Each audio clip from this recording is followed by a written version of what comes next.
Hello बच्चों, hope है आप लोग अच्छे से पढ़ रहे होंगे।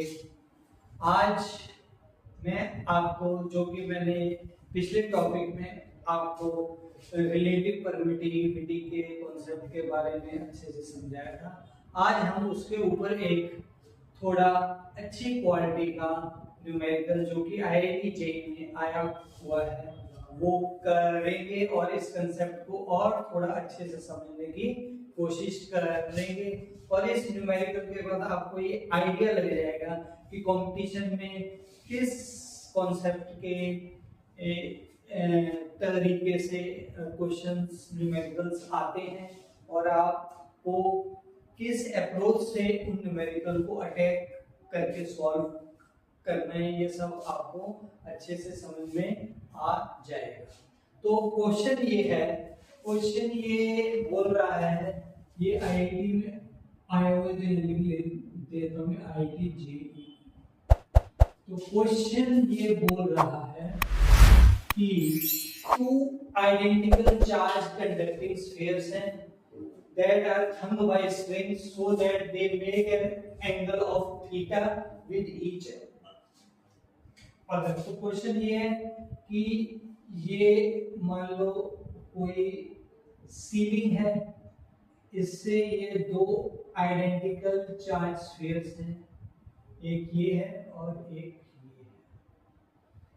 तो ये दो आइडेंटिकल चार्ज स्फीयर्स, तो ये भी प्लस क्यू चार्ज, ये भी प्लस क्यू चार्ज, तो दोनों सेम मैग्नीट्यूड के हैं। ये हम कर रहे हैं और इनके बीच में जो एंगल है वो ये टोटल एंगल 60 है, टोटल एंगल थीटा है, टोटल एंगल थीटा है।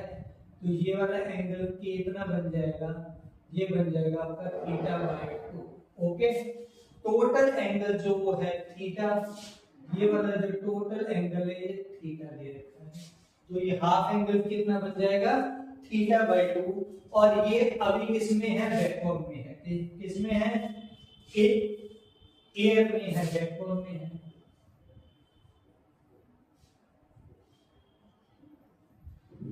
तो अब इसके ऊपर जो फोर्स लगेगा, मान लो इसका कोई मास है तो mg फोर्स इसमें डाउनवर्ड लगेगा, और ये इसका लाइन ऑफ एक्शन है, ये इसका फोर्स का लाइन ऑफ एक्शन है। और यहाँ से जो फोर्स लगेगा वो लगेगा आपका टेंशन जे, अगर स्ट्रिंग में टी है तो इसके अपवर्ड एक फोर्स लगेगा जो कि रहेगा टी। अगर ये एंगल थीटा बाय 2 है तो ये भी एंगल क्या रहेगा, थीटा बाय 2। तो ये भी angle theta by 2, T cos theta by 2 ये लगेगा। और इस पर जो इस साइड को फोर्स लगेगा, इस साइड को फोर्स लगेगा वो लगेगा एफ नॉट, जो कि इन दोनों के रिपल्शन की वजह से फोर्स लगेगा। अच्छा, इस टेंशन का जो इस साइड को कंपोनेंट रहेगा, ये वाला टेंशन का जो इस साइड को कंपोनेंट रहेगा, ये कौन सा रहेगा, टी साइन थीटा बाय 2।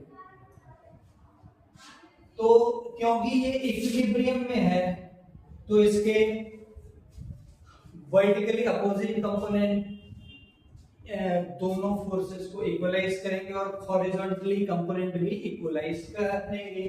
तो हम इसको, अच्छा इससे पहले हम क्या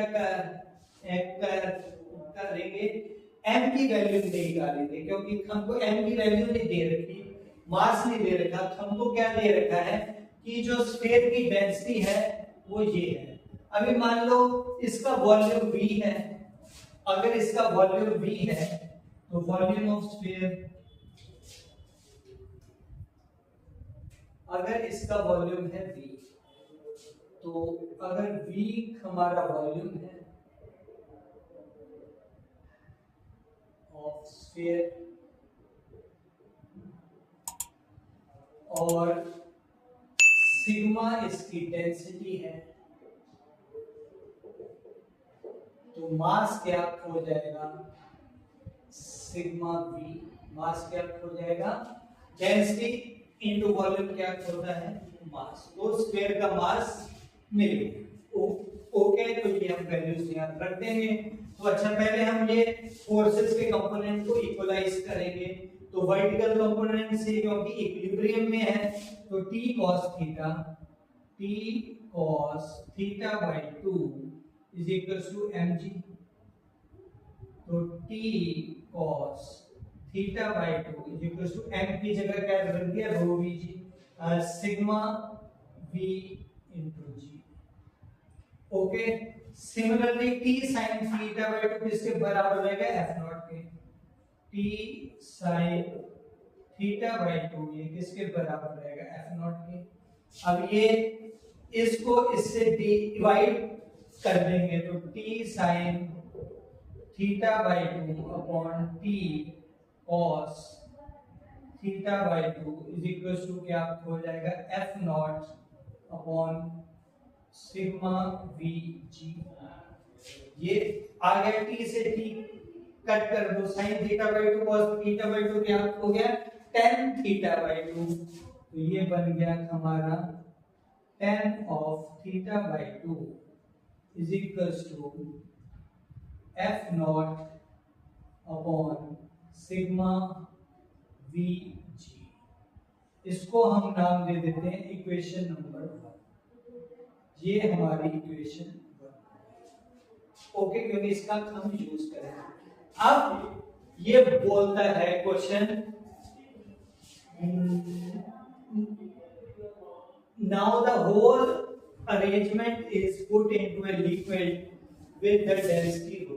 अब मैंने सारा का सारा अरेंजमेंट क्या किया कि इसको मैंने रो डेंसिटी के लिक्विड में पुट कर दिया। सेम इसमें अब एंगल रहेगा सेम, एंगल नहीं चेंज हुआ है, तो टेंशन चेंज हो जाएगी और डाउनवर्ड फोर्स चेंज हो जाएगा, क्योंकि इसमें अब अपथ्रस्ट भी लगेगा लिक्विड की वजह से। तो अब ये सेम अरेंजमेंट है, ओके, तो ये सेम अरेंजमेंट, और इसको मैंने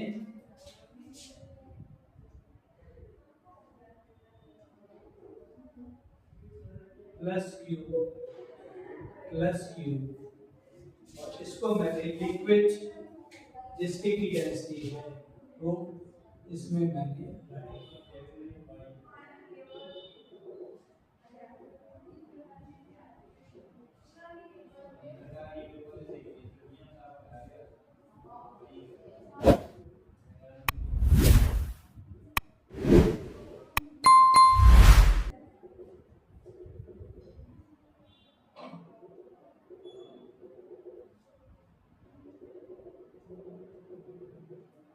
अब ये मैंने सेम अरेंजमेंट को इस लिक्विड में रख दिया। ये है लिक्विड विथ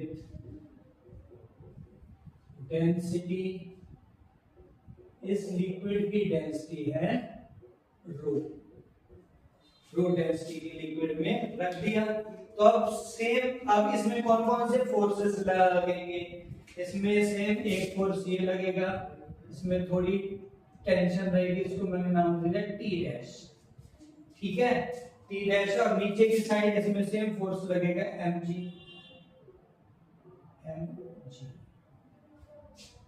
अब इसमें ऊपर की तरफ को दो फोर्स लगेंगे, ऊपर की तरफ को दो फोर्स लगेंगे, कौन कौन से, एक फोर्स तो ये लगेगा T डैश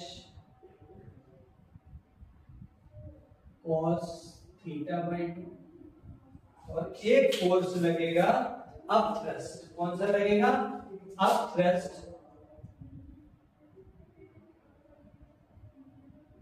ये वाला फोर्स लगेगा, इसको मैंने नाम दे दिया U, क्या दे दिया, U। तो दो फोर्सेस लगेंगे, एक अप थ्रस्ट और एक T cos थीटा बाई 2। तो सेम वैसे ही है, ये एंगल जो है इससे थीटा बाई 2 एंगल रहेगा। ओके, तो ये एंगल भी थीटा बाई 2 है, ठीक है। इसको ऐसे, अच्छा, अब इसमें से इलेक्ट्रोस्टैटिक फोर्स लगेगा जो इसकी लाइन ऑफ एक्शन के अलोंग रहेगा, ये वाला फोर्स, इसको मैंने नाम दे दिया Fm, जो कि मीडियम के अंदर लग रहा है।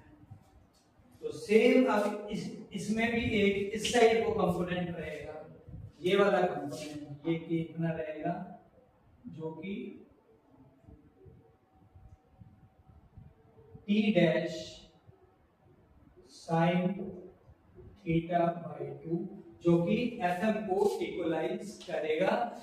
अब ये इस कंडीशन में भी ये स्टेबल इक्विलिब्रियम में है, तो इसके जो सारे फोर्सेस हैं वो एक दूसरे को इक्वलाइज करेंगे, तो वो हम इक्वेशंस लिख लेंगे। तो सेम अब इसमें भी जो मास ऑफ लिक्विड डिस्प्लेस कितना रहेगा, तो रो u की वैल्यू क्या रहेगी, u is equal to rho v into G, according to Archimedes principle, ठीक है ना।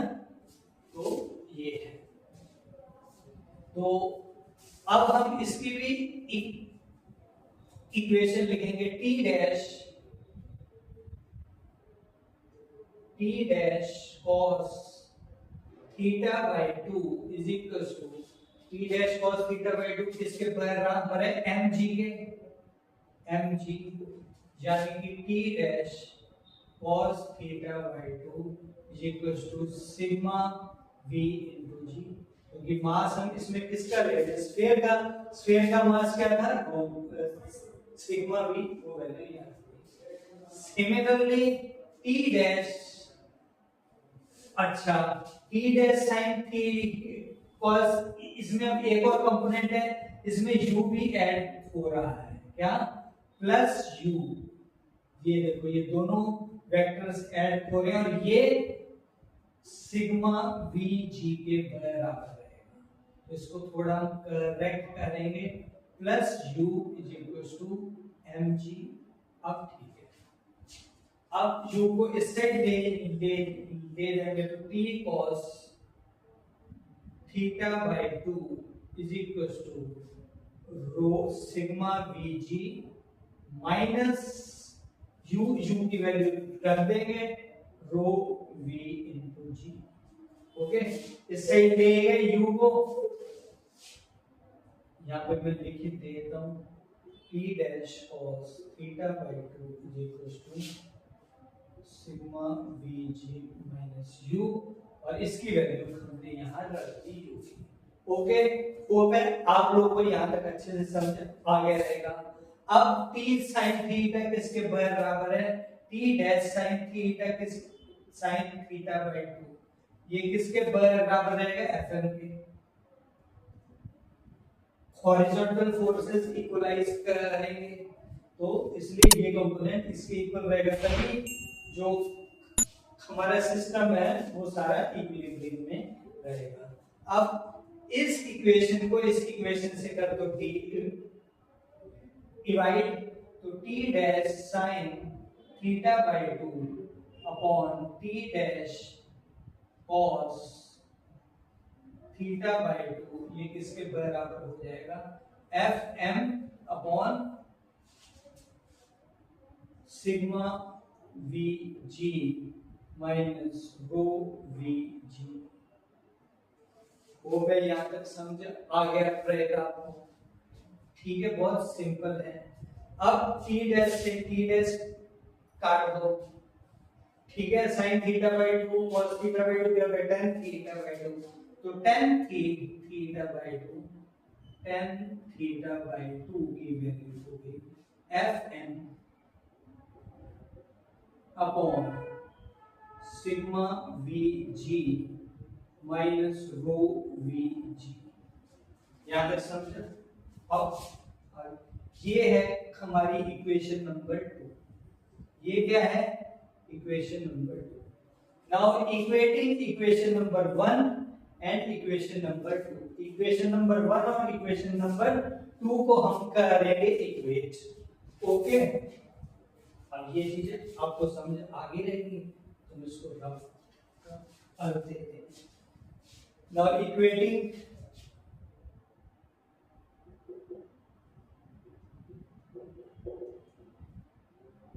equation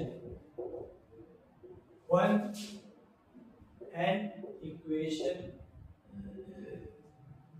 अब ये देखो, ये वाली भी इक्वेशन tan थीटा बाई 2 के बराबर है, ये भी tan थीटा, तो ये दोनों आपस में क्या रहेंगे, इक्वल. तो F naught upon sigma V G equals to F M upon sigma V G minus rho V ji.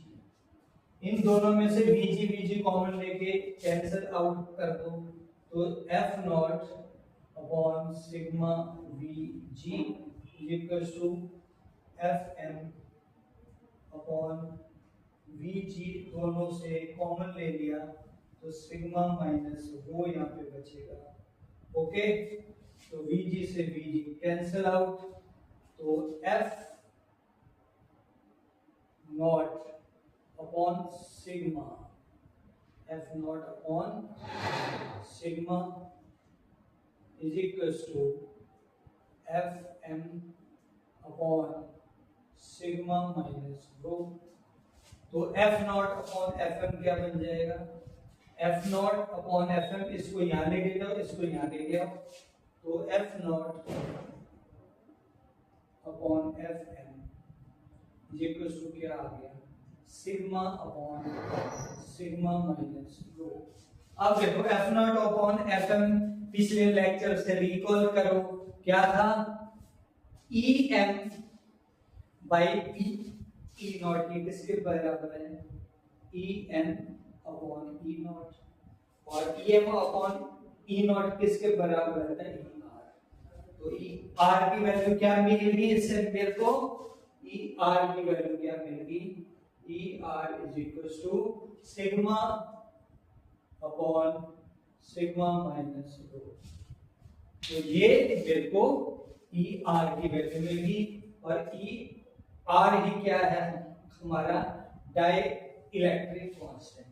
E R क्या होता है, डाई इलेक्ट्रिक कांस्टेंट, जिसको कि हम permittivity of medium, relative permittivity of medium भी बोलते हैं. तो ये इसकी वैल्यू कैलकुलेट कर ली. ओके, होप है इस न्यूमेरिकल की मदद से, हेल्प से आपको डाई इलेक्ट्रिक का जो कंसेप्ट है वो अच्छे से क्लियर हो गया रहेगा. तो ऐसे ही आप मन लगा के पढ़ाई करते रहें, और हमारे चैनल सचदेवा क्लासेस को सब्सक्राइब कीजिए, दोस्तों के साथ शेयर कीजिए, लाइक कीजिए, कमेंट कीजिए, और अपनी जिंदगी में ऐसे ही आगे तरक्की करते रहिए. Thank you very much.